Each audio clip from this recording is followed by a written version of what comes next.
Si, si el motor fuera de 4 polos,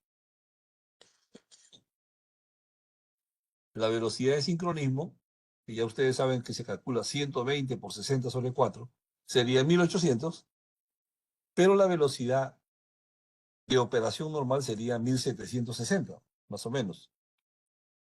Por eso le digo que siempre la velocidad mecánica de operación es menor que la velocidad de campo, ¿no? Si es de 6 polos, la velocidad sincrónica, o sea, la velocidad del campo es 1200 y la velocidad de operación 1180. Si es 8 polos, la velocidad de sincronismo es 900 y la velocidad de operación 880. Bueno, eso es. Como el motor,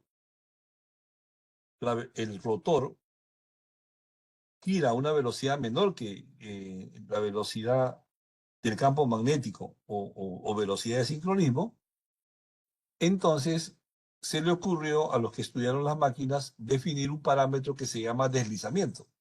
¿Y cuál es ese parámetro? Ese parámetro es este de aquí, que es la diferencia de la velocidad sincrónica, que sería este de aquí, que sería 1800, digamos, respecto a la velocidad mecánica, que podría ser 1750, dividido entre la velocidad sincrónica. Eso es el deslizamiento del motor. Y se llama deslizamiento nominal cuando yo tengo la velocidad sincrónica, aquí la velocidad de placa y aquí la velocidad sincrónica. Ahora, normalmente, cuando uno usa deslizamiento, lo multiplica por 100, porque si no le sale muy pequeñito, ¿no? Un deslizamiento, por ejemplo, sería 1800 menos 1750 sobre 1800, le daría como 50 sobre 1800. Y 50 entre 1800 daría más o menos 0.027. Y por eso que eso se multiplica por 100 para que sea 2.7%.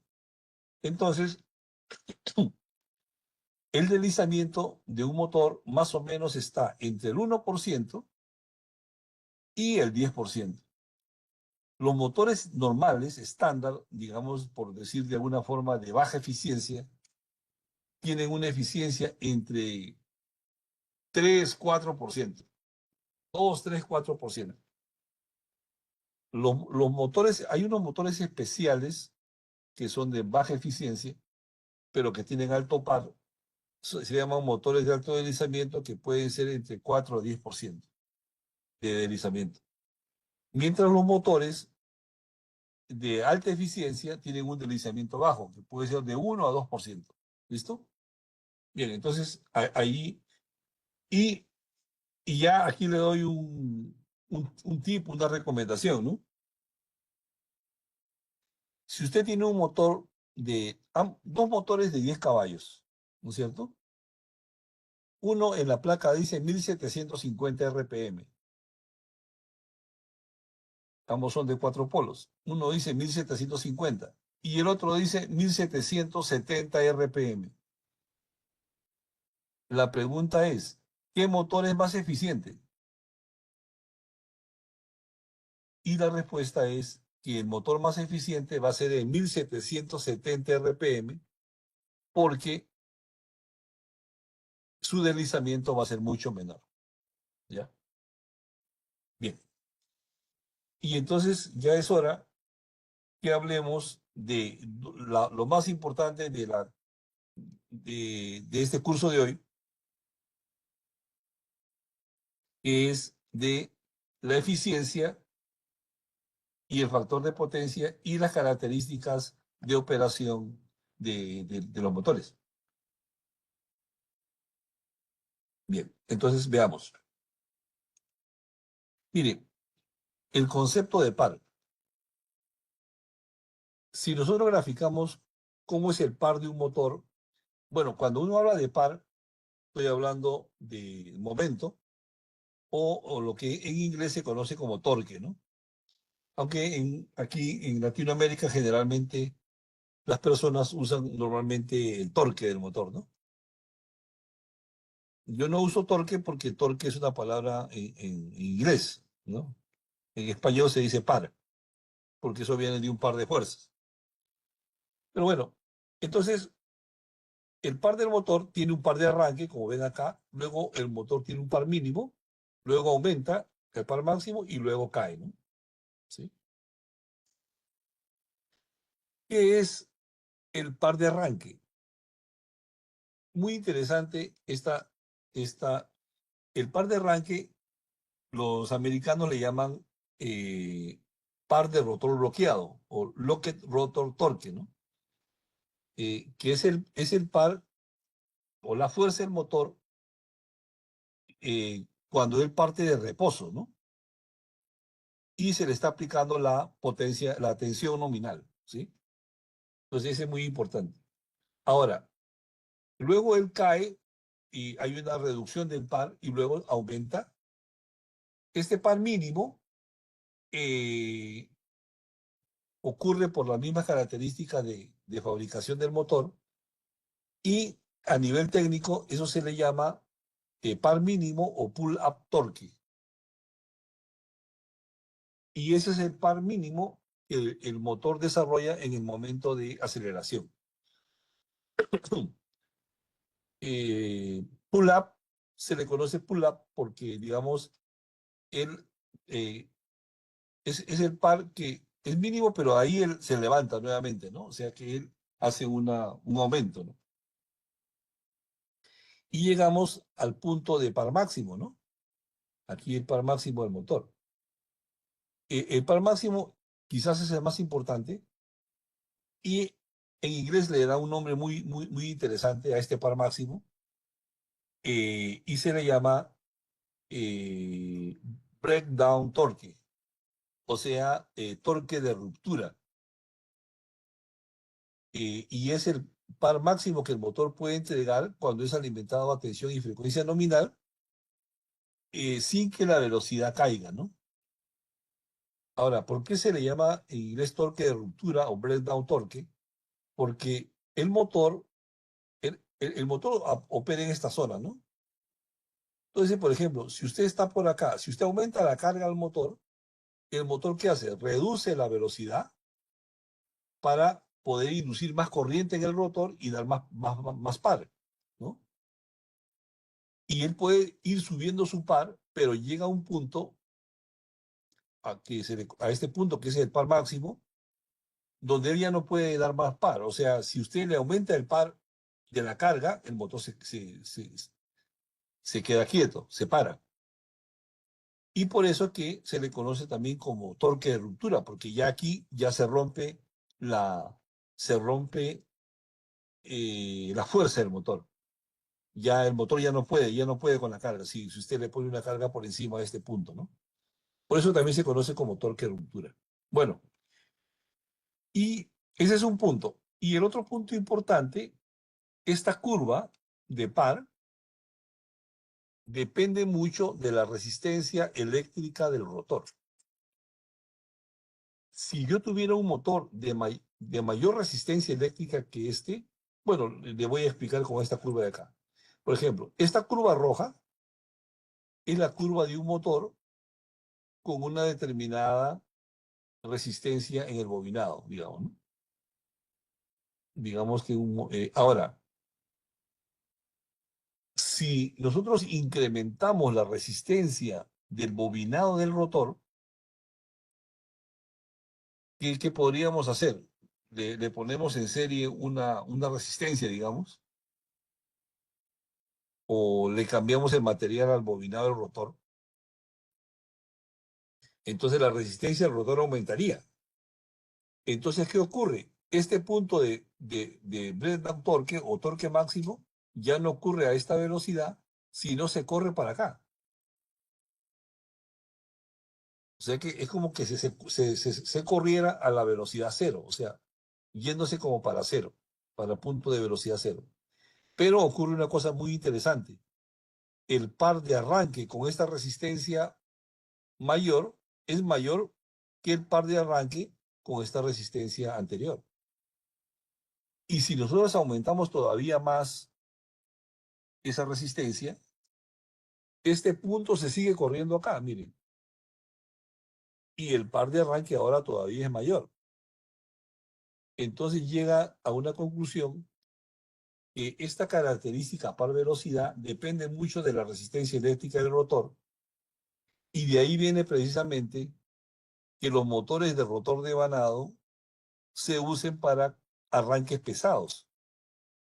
Porque si yo tengo un motor de rotor devanado, si yo voy a arrancar una carga muy pesada, yo puedo arrancar, poner el bobinado del rotor, le puedo enseriar a los anillos del rotor, le puedo enseriar unas resistencias, de tal forma que él arranque con esta resistencia de aquí, por ejemplo, que estoy viendo acá, arranque con esta resistencia, y en este momento quito una resistencia, se queda con la otra, y en este momento quito la otra y ya se queda con el bobinado solo y queda así. Entonces yo puedo obtener, inclusive podría hacer otra resistencia para que él empiece por acá, ¿no? Empiece acá, haga esto. Entonces, precisamente esa es la gran ventaja de los motores de rotor devanado, lo cual no se puede hacer con motores de jaula de ardilla, porque la jaula de ardilla tiene una sola resistencia y no hay forma de cambiarla. Bueno, muy bien.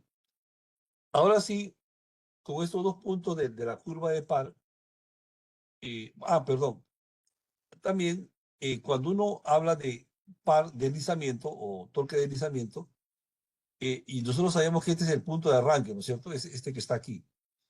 Pero el deslizamiento en este punto vale 1, por si acaso, porque habíamos dicho que el deslizamiento era velocidad sincrónica menos velocidad mecánica sobre velocidad sincrónica.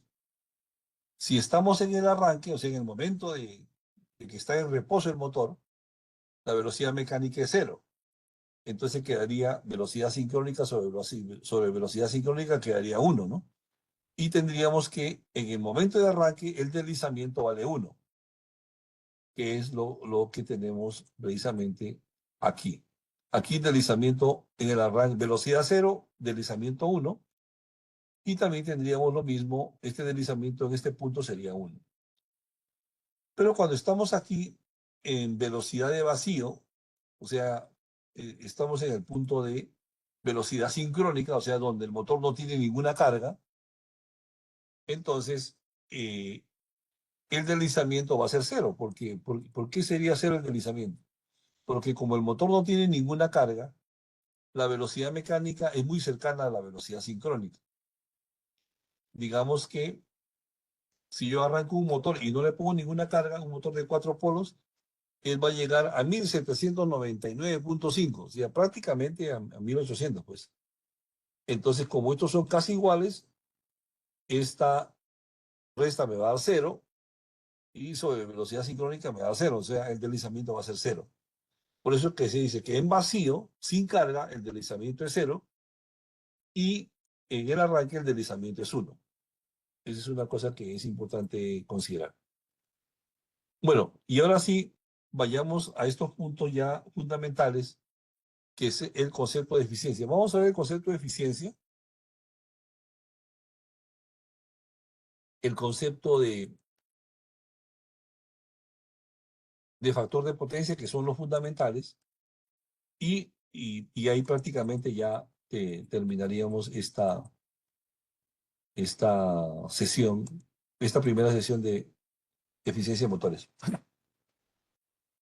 Bien, miren, el motor eh, consume una energía del estator, y esa energía entra al rotor, al motor, y eso hace que se caliente el bobinado del estator, porque en el estator hay un bobinado que tiene unas bobinas y unas corrientes, y esas corrientes van a calentar ese bobinado, ¿no es cierto? Entonces ese calor sale por aquí, miren, pérdidas en los conductores del estator. Pero además, como hay un flujo giratorio que habíamos visto, ese flujo giratorio y ese flujo está no sé, no está aquí, pero está, no, tampoco aquí no está. Perdón, está aquí, y ese flujo está girando, ¿Qué sucede? Este flujo, en un punto, fíjese que una cosa, este punto que está aquí va a pasar acá, ¿no es cierto? Y este punto que el flujo está yendo hacia la derecha, en un momento va a tener un flujo que está saliendo. O sea que en un punto, en una zona del núcleo magnético, al girar los flujos, van a haber flujos en diferentes direcciones. Y esos flujos en diferentes direcciones va a hacer que los dominios magnéticos estén de un lado para otro y rozándose. Y eso crea un calentamiento en el núcleo del rotor. Y eso se conoce como pérdidas en el hierro. Adicionalmente, ese flujo induce en el estator corrientes de Eddy, y esas corrientes de Eddy eh, calientan también las láminas. Por eso precisamente el estator se hace de láminas para que, porque si el estator fuera de un material sólido, todas las corrientes que se inducirían calentarían el estator. Pero al hacerse de láminas, aisladas una con otra, ya la corriente no puede pasar por el núcleo magnético, ¿no? Sino solamente puede estar pasando por la lámina. Bueno, entonces, estábamos aquí en esta, eh, entonces eso genera unas pérdidas en el núcleo en el hierro del estator, y son las pérdidas en el hierro por corrientes de Eddy y las pérdidas en el hierro por histéresis. Y ese calentamiento sale de aquí, ¿no? Sale del núcleo del estator. El resto es la potencia que entra al rotor y se conoce como potencia que entra al entrehierro, potencia que cruza el entrehierro para entrar al rotor. En el rotor, como hay una corriente inducida por el flujo del estator, esa corriente circula por la jaula y calienta la jaula. Por eso se llama pérdidas en los conductores del rotor. Además, hay una fricción en los rodamientos, pérdida de fricción, y ocurre una pérdida debido a que hay unos flujos magnéticos que el flujo magnético del estator, el flujo magnético del estator no es un flujo sinusoidal, sino es un flujo distorsionado por las ranuras del estator, y ese flujo distorsionado crea unas componentes de alta frecuencia que, que inducen en las superficies del rotor unas corrientes parásitas. Esas corrientes son pérdidas muy difíciles de calcular y se llaman pérdidas adicionales. Entonces, en el rotor va a haber unas pérdidas adicionales y unas pérdidas de fricción. Y el resto ya es la potencia de salida. Entonces, yo tendría que calcular todas estas pérdidas para poder calcular la eficiencia del motor. Ahora, ¿cuánto valen esas pérdidas? Más o menos tiene esta idea, ¿no? Hay una potencia de entrada, hay unas pérdidas en el bobinado del estator, que son más o menos 30%, hay unas pérdidas en el bobinado, no, perdón, esto está un poquito errado. Bueno, aquí está todo junto, pérdidas en el cobre, el rotor 24%, pérdidas en el hierro 21%, pérdidas de rozamiento 7%, pérdidas adicionales 19%. Entonces, de la potencia eléctrica, de la potencia que entra, y tenemos la potencia de salida, ¿no? La potencia de entrada menos las pérdidas me da la potencia de salida, ¿sí? Entonces, si yo quiero calcular la eficiencia, ¿cómo calculo? La potencia mecánica que sale aquí sobre la potencia eléctrica que entra al motor, ¿no? Y lo multiplico por 100. Bueno, ya expliqué un poco qué eran las pérdidas resistivas del bobinado, que son el calentamiento del bobinado. Las pérdidas en el hierro también ya las había explicado. Las pérdidas mecánicas son las pérdidas eh, de fricción en los cojinetes, ¿no? Que representan más o menos el 10%. Y las pérdidas adicionales también fue la que les expliqué, por la distorsión del flujo magnético, ¿no? Que son más o menos entre el 10 al 15%. Si hacemos un gráfico con estas pérdidas, vamos a obtener esto de aquí, miren. Vamos a obtener esto de aquí. Y sería más o menos lo siguiente, miren. Aquí tenemos el porcentaje de pérdidas, ¿no? El porcentaje, aquí hay una pregunta que digo, las pérdidas están demasiado altas. Eh, no, está bien. Ahora le explico un poquito mejor, más detallado. Digamos, yo tengo este es el porcentaje de pérdida, ¿no es cierto? Y este es el porcentaje de carga. ¿Qué significa aquí? El 100% significa que el motor está con el 100% de la carga, ¿ya? Entonces, por ejemplo, mire, si yo estoy con el 100% de la carga, fíjese que las pérdidas de fricción son más o menos 10%. Las pérdidas en el hierro pasan de 10 al 30, o sea, más o menos son 20%. Las pérdidas adicionales son más o menos 15%. Y las pérdidas en el bobinado del estator y del rotor son más o menos 55%. Eso es más o menos lo que sucede. Ahora, si el motor trabaja con el 75% de su carga, o sea, está entregando menos potencia que la normal, las corrientes van a disminuir, por lo tanto disminuyen las pérdidas en los bobinados del rotor y del estator. Y esto va a reducirse, ¿no? También se reducen las pérdidas adicionales, pero una cosa interesante, las pérdidas en el hierro y las pérdidas de fricción no cambian. ¿Y por qué no cambian? Porque las pérdidas en el hierro dependen de la tensión aplicada al motor y esa tensión no ha variado, digamos, es 220 voltios o 440 voltios. Y las pérdidas de fricción y ventilación, que son pérdidas mecánicas, ¿de qué depende? De la velocidad. Y la velocidad no varía mucho con la carga. Si yo tengo un motor a plena carga 1750, con menos carga 1760, o sea, baja, pero no cambia mucho la velocidad. Por lo tanto, las pérdidas mecánicas no cambian. Entonces, por eso, las pérdidas en el hierro y las pérdidas mecánicas o de fricción y ventilación son fijas, no dependen de la carga del motor. Y ahora algo interesante, ¿y qué pasa con el 50% de la carga? Fíjese que las pérdidas en los bobinados del estator y el rotor bajan mucho. Antes eran 55%, ahora, no, pues ahora debe ser un 30%. Las pérdidas adicionales también bajan, pero ya comienzan a pesar mucho las pérdidas en el hierro y de fricción, ¿no? Y si estuviéramos trabajando con el 25% de la carga del motor, la mayor parte de las pérdidas la está dando la de fricción y la del hierro, ¿ya? Eso también, aquí tengo, por ejemplo, una, un gráfico que me dice cómo varía eh, las pérdidas en el estator, por eso dice que varía de 30 a 50, pero esto es a operación nominal, ¿no? 20 a 25, 20 a 25, y 5 a 15, 5 a 10, ¿no?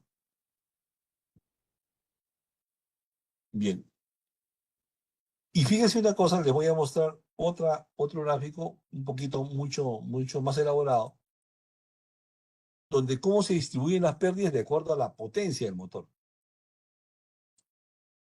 Mire, cuando son motores pequeños, por ejemplo, de 1 caballo o de 0,75 kilovatios, fíjense que prácticamente las pérdidas en el bobinado del estator son 55% y en el bobinado del rotor un 20%.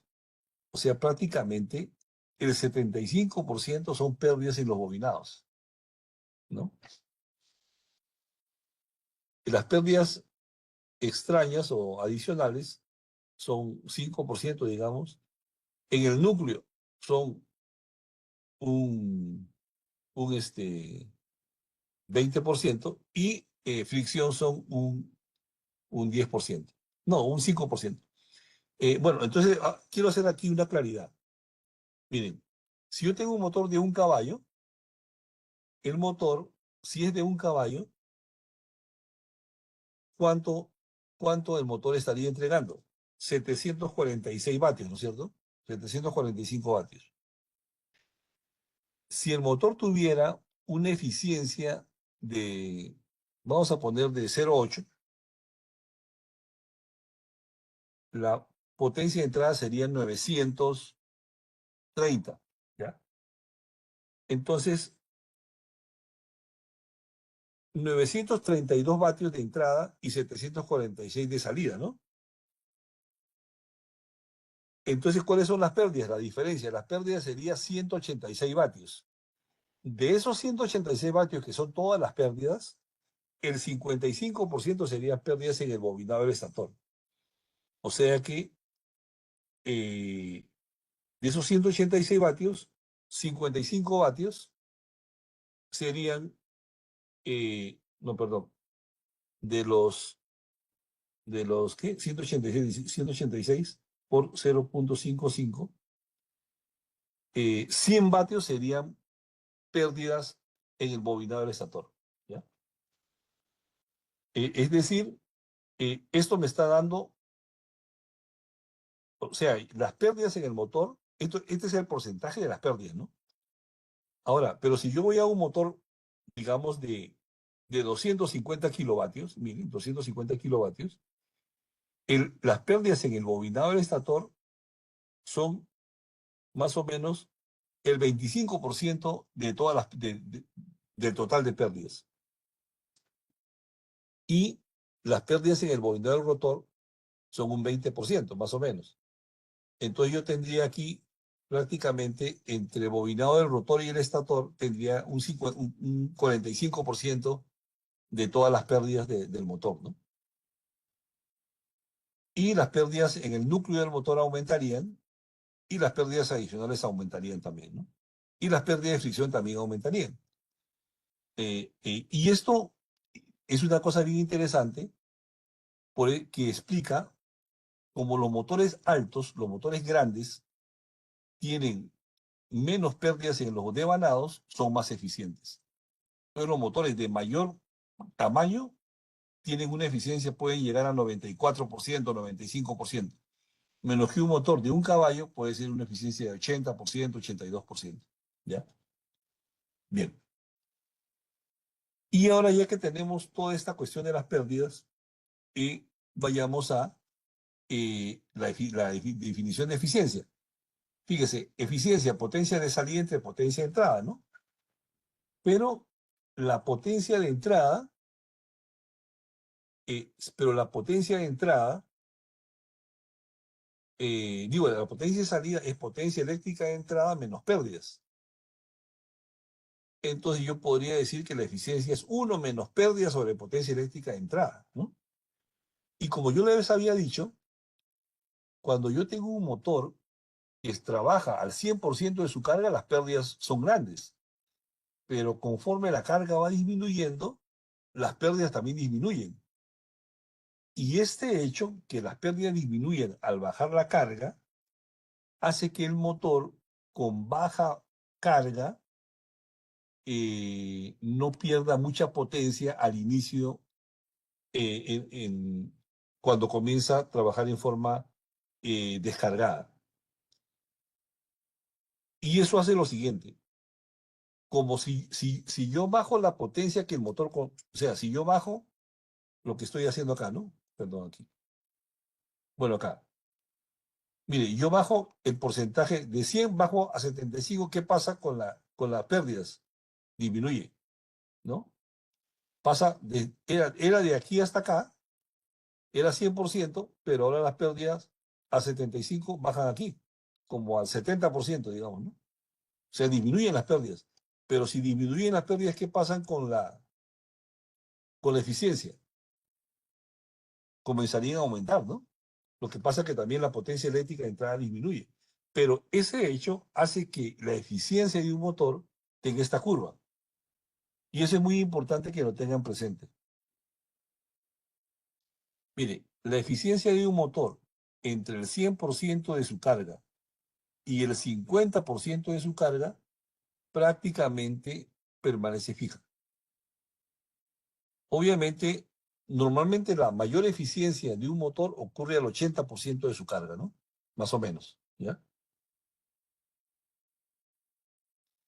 Ahora, después del 40%, después con una carga por debajo del 50%, la eficiencia sí comienza a caer mucho. Por eso es que un motor con una baja carga no se debe de operar, ¿no? Hay que cambiarlo. Y otro punto importante, pero es muy importante también que ustedes consideren que cuando un motor está trabajando con el 60% de su carga, no es que esté no sea muy ineficiente, ¿eh? Ojo, no es que sea muy ineficiente. La eficiencia más o menos se mantiene, ¿ya? Lo que sucede es que el factor de potencia va a bajar y ahorita lo explicamos, pero la eficiencia más o menos es fija, ¿ya? Incluso el motor es más eficiente al 80% de su carga que al 100% de su carga. Bueno, ahora otra cosa importante. Si yo comparo la eficiencia de un motor de 1 kilowatt con un motor de 10 kilowatts o de 100 kilowatts, la eficiencia del motor de mayor tamaño va a ser mayor, ¿ya? Entonces, eso es muy importante considerarlo, ¿no? O sea, si yo tengo un motor de 100 kilowatts, eh, su eficiencia puede ser 95%. Y si tengo uno de 10 kilowatts, puede ser 85, o sea, es mucho menor. Los motores más grandes tienen más eficiencia. Bien, hasta ahí. Y ya voy cerrando con esta parte de, y bueno, y una cosa, ¿no? Si yo tengo un motor de 100 caballos que está dando 50 HP, yo, si quiero mejorar la eficiencia del motor, tendría que, o reducir el consumo energético de ese motor, tendría que cambiarlo con un motor de mayor eficiencia. O sea, yo podría comprar un motor de 50 HP, pero de mayor eficiencia. Eh, y por eso que eh, digamos, recomienda usar motores de mayor eficiencia. Porque si yo uso motores estándar, el motor de 50 caballos estándar tiene menos eficiencia que un motor de 100 caballos estándar, ¿ya? O sea, no es conveniente. O sea, por ejemplo, digamos, usted tiene un motor de 100 caballos en su planta, ¿no? Operando con 50 caballos. Y usted dice, mire, este motor trae 50 caballos, está muy ineficiente, ¿no? Pero ojo que yo le he dicho, le estoy diciendo aquí que la eficiencia no cambia mucho. Y si usted tiene un motor en su almacén, uno de 50, y usted dice, mire, ahí hay uno de 50, vamos a cambiarlo. Pero ese motor de 50 puede tener menos eficiencia que ese motor de 100. No, de hecho va a tener menos. Entonces es posible que ese motor de 50 caballos quede menos eficiente que el motor de 100 caballos trabajando a 50 HP. Entonces eso sí tiene que considerarlo. La única ventaja ahí es que el motor de 50 caballos, operando a 50 caballos, sí va a tener mejor factor de potencia y eso sí sería una buena ventaja. Pero en cuanto a eficiencia, podría consumir más que el motor de 100 trabajando a 50 caballos. Bien. Eh, y finalmente, la cuestión del factor de potencia, ¿no? Mire, ¿qué es el factor de potencia? Es una cosa interesante. Resulta que usted puede calcular la potencia de un motor multiplicando raíz de 3 veces el voltaje de línea por la corriente de línea, y eso se llama potencia aparente S, ¿no es cierto? ¿Sí? Entonces, digamos que yo tuviera una,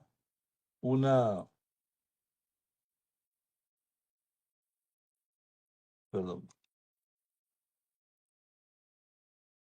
no tengo aquí bueno, no importa. Bueno, vamos a ver. Y yo tengo acá, perdón, S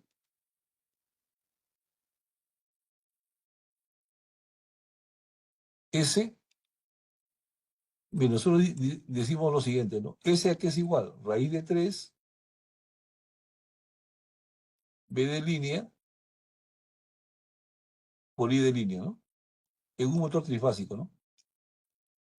Eso de allí es la potencia, ¿no es cierto? Si esa potencia S, yo la multiplico por un factor K, y la convierto a la potencia activa P que el motor consume, eso me daría, digamos, si este factor K fuera 1, toda la energía eléctrica S, que es raíz 3 por I, se convertiría en potencia activa, ¿no es cierto? ¿Sí? Entonces, lo mejor sería que este K fuera 1. ¿Y este K qué cosa es? Si habíamos dicho, ese K sería la potencia activa sobre esta potencia raíz de 3B, S, que es raíz de 3B por I, ¿no? Entonces, ese factor que me transforma la potencia eléctrica total a una potencia activa, yo le puedo llamar factor de potencia, ¿no? Y justamente es P sobre S, ese factor de potencia, coincide con el ángulo que hace la potencia activa P sobre la potencia aparente S, de la que estoy hablando, ¿no? Entonces, eh, eso me dice que el motor debe consumir una energía reactiva, que aparece aquí, ¿no? Esa energía reactiva, el motor la consume, pero la devuelve. Realmente el motor no consume la energía reactiva, sino es el campo magnético, y el campo magnético entra y sale del motor, entra y sale del motor. Pero como está pasando por la línea, está ocupando espacio en la línea, ¿no es cierto? Ese factor de potencia no se puede cambiar, porque es lo que me determina, y todo motor se diseña para un factor de potencia. Normalmente los motores tienen un factor de potencia de 0.9. ¿Cuál es el problema aquí? Que si yo trabajo, mire, entonces, esta es la P, mire, esta es la P. No sé si tengo aquí la otra. No, permitico, no. Aquí está bien. Mire, esta es la P y esta es la energía reactiva, ¿no? Pero ¿qué sucede si yo trabajo entonces, tengo P aquí, tengo Q y aquí arriba tengo S, que es la potencia aparente o raíz de 3B por I. Y justo P sobre S es el coseno de este ángulo phi, y por eso también se le llama coseno de phi, ¿no es cierto? Entonces miren una cosa, yo quisiera que ese phi sea 0, para que el coseno sea 1 y el factor de potencia sea 1, ¿no es cierto? Ahora, lo ideal es que sea muy bajo, y precisamente por eso este ángulo phi, este ángulo que está acá, este ángulo phi, generalmente es bajo, o sea, 20 grados, 25 grados, ¿no? Para que el factor de potencia sea 0.9. Ahora, ¿qué sucede? Si nosotros, y esto digamos sí es fundamental, ¿no? Si ustedes trabajan un motor con poca carga, digamos con el 50% de la carga, ¿qué pasa? El motor va a reducir la potencia P de entrada va a reducirse porque usted está reduciendo la potencia que el motor va a entregar. Pero la energía reactiva no se reduce, porque la energía reactiva, como le digo, es la energía que el motor consume para el campo magnético, y esa no se reduce. Entonces, esta energía se puede reducir aquí, pero esta energía P no, o sea que esta energía quedaría aquí, miren, quedaría aquí. No sé. Y por lo tanto, el ángulo quedaría así, miren. O sea que el ángulo quedaría el ángulo aumentaría. Y como el ángulo aumentó, el coseno de ese ángulo va a ser muy bajo. O sea, ese ángulo aumentó a 80. El coseno de 80 va a ser 0.3. ¿Y eso qué está indicando? Que usted está usando mal el motor. Entonces, por eso es que el motor aparece así, miren. Cuando usted está a 100% de su carga, que está aquí, mire cómo es el factor de potencia aquí. En cambio, usted está al 50% de su carga, mire cómo ha bajado el factor de potencia aquí, cómo bajó. Y si usted está al 30% de su carga, bajó más.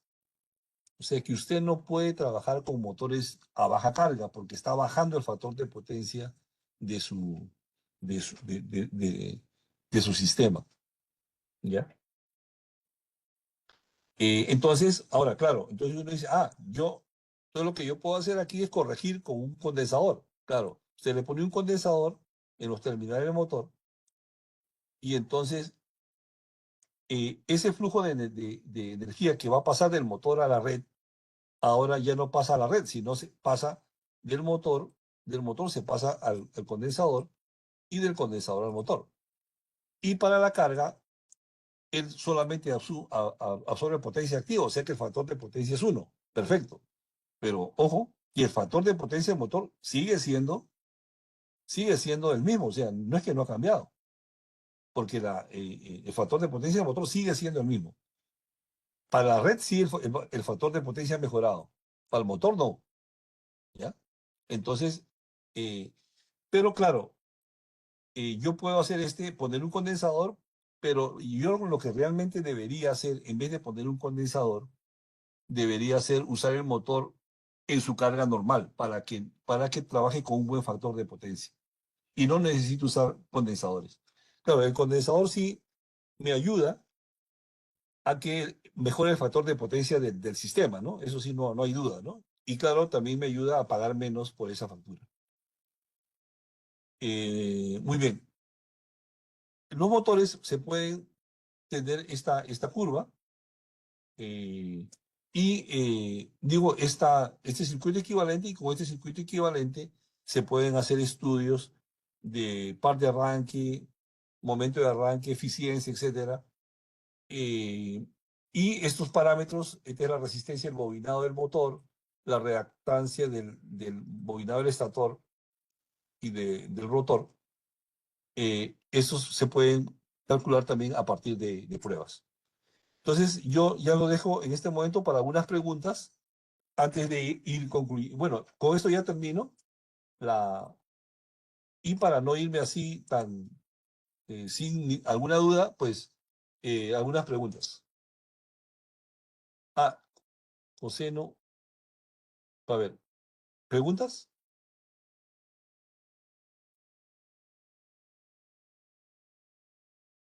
Depende de la tabla que indicaste. Eh, Luisa, ¿me podrías dar alguna pregunta? O si no está Luisa. A ver, cuando disminuye la vida útil al incrementar ya, la vida útil de un motor disminuye a la mitad por cada 10 grados que aumenta la temperatura de un motor. ¿Ya? Esa es una regla de los aislamientos, para que la tengan en cuenta. Voy a ver, un momentico, voy a ver aquí, no veo no veo, ¿cómo se llama? Bueno, preguntas. Eh, Vamos a ver en qué termina el capacitor, dice. Claro, los motores de imanes permanentes los vemos en la siguiente clase, en la siguiente reunión, ¿no? ¿Por cuánto tiempo se puede? Es que no tengo acceso a esta. Pero un momentico. Chat, allá. Un momentico. Voy a responder algunas preguntas del chat para que no. A ver, aquí me pregunta una persona: ¿por cuánto tiempo puedo operar el motor en sobrecarga permitida por el factor de servicio? No, por el factor de servicio de forma indefinida. Normalmente, cuando usted tiene un factor de servicio 1.15, usted puede trabajar el motor con el factor de servicio 1.15 en forma continua. Ahora, hay una cosa, ¿no? Obviamente el motor se va a calentar más y va a reducir su tiempo de vida, ¿no? Pero, digamos, ese motor está hecho para que dure unos 10 años, No es que se va a quemar a la media hora, no, no, de ninguna manera. Bien. Eh, bueno, entonces yo veo que ya, ¿qué influye el uso de variadores de frecuencia en los motores? Influye mucho. eh, un variador de frecuencia puede dañar un motor en los rodamientos, en los aislamientos. No sé si habrá tiempo para ver esa parte, pero sí influye bastante y por eso es que cuando uno quiere trabajar un motor con un variador de frecuencia, debe comprar un motor para variador de frecuencia. Y si uno tiene un motor normal con un variador de frecuencia y el motor se daña, usted debe ir a la fábrica, al centro de reparaciones y decirle, mire, rebobínelo como para que trabaje con variador de frecuencia. Eso le van a poner unos aislamientos especiales, un cable especial, un alambre especial para que dure más. Bueno, entonces, muchas gracias. Espero pues esta introducción a los motores eléctricos le haya servido y le sea útil en el trabajo cotidiano. La próxima semana voy a hacer cosas más aplicadas para que la puedan aplicar y puedan tener una mejor, eh, una mejor aplicación y puedan hacer un uso eficiente de los sistemas de motores eléctricos. Muchas gracias entonces.